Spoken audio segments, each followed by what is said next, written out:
आज बुधवार। आज আমি পূজা শেষ করলাম। কালকের মঙ্গলবার ছিল। অমাবাজি ছাড়ার পর আমি মাকে স্নান করিয়ে শাড়ি পরিয়ে দিয়েছিলাম রাত্রিবেলা। এই আমার ভোলেনাথকেও স্নান করিয়ে দিয়েছি। আমার মাকেও সাজিয়ে দিয়েছি মালা দিয়ে। এক ভক্ত সকালবেলা ওনার ছেলের উপকার হয়েছে তাই একটা মালা দিয়ে গেছিল পুজো। মাকে পরিয়েছি। ও আমার কিনে আনা ফুলের মালা বানিয়ে মাকে পরিয়েছি। আরও অনেক মালা কিনে নিয়ে এসেছি। এটা আমার ভোলেনাথকে আমি নিজে হাতে এঁকেছিলাম। এই কৃষ্ণকেও আমি নিজে হাতে এঁকেছি। ধূপকাঠির প্যাকেট দেখে এই কৃষ্ণকে আমি এঁকেছিলাম। এই রামকৃষ্ণ, মা শারদা ও বিবেকানন্দ। এটাও আমি ক্যালেন্ডার কোম্পানিতে যখন কাজ করতাম তখন ক্যালেন্ডার কোম্পানিতে এই কাজটা দিয়েছিলাম। জয়তী আর্ট কোম্পানি তখন। এখন আর করি না, অনেক দিন আগে ছেড়ে দিয়েছি। এটা আমি কিনে নিয়ে এসেছি। আমার আঁকা ছবি দেখে আমি কিনে নিয়ে সেখানটা লাগিয়েছি।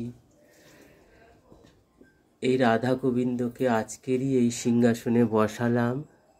এই সিংহাসনটা আমাদের বাড়ি প্রমোটিং হচ্ছিল, তখন খুলে নিয়ে এসে আমার এই বাড়িতে রেখেছিলাম।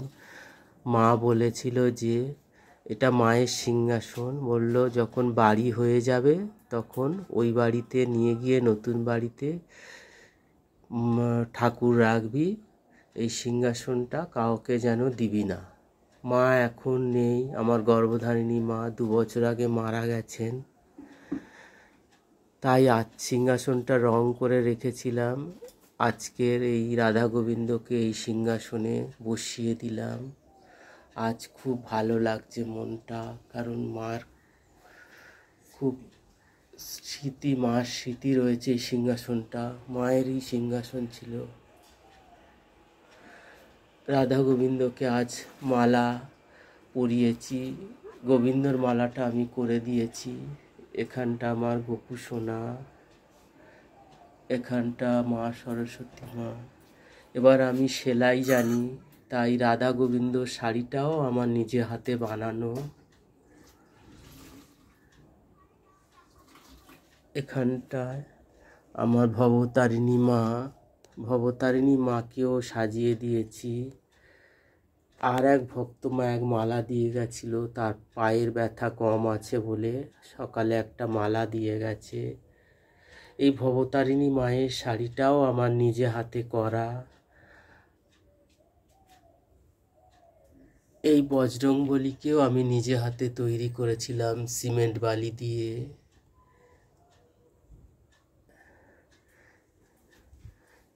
এই আমার সেলাই মেশিন, আমি সেলাই করতেও পারি বলে সব জামা কাপড় ঠাকুরের আমি নিজে হাতে বানিয়ে দিই।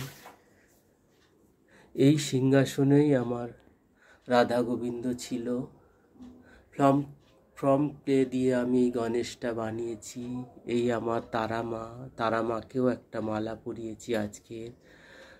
অমাবাজি ছিল, মা ঢাকা ছিল, তার জন্য আজকের মালা পরালাম মাকে। মোম দিয়েই আমি লক্ষ্মী মাকে বানিয়েছিলাম।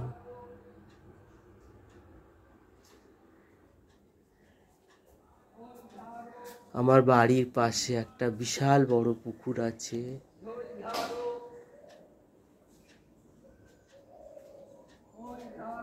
তোমরা কমেন্ট করে বলবে কিরকম লাগছে। আমি একটা ফোন নাম্বার দিয়ে দেব।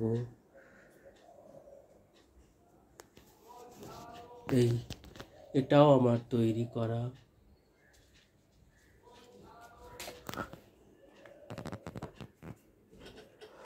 জয় দেবী মায়ের জয়, জয় দেবী মায়ের জয়, জয় দেবী মায়ের জয়।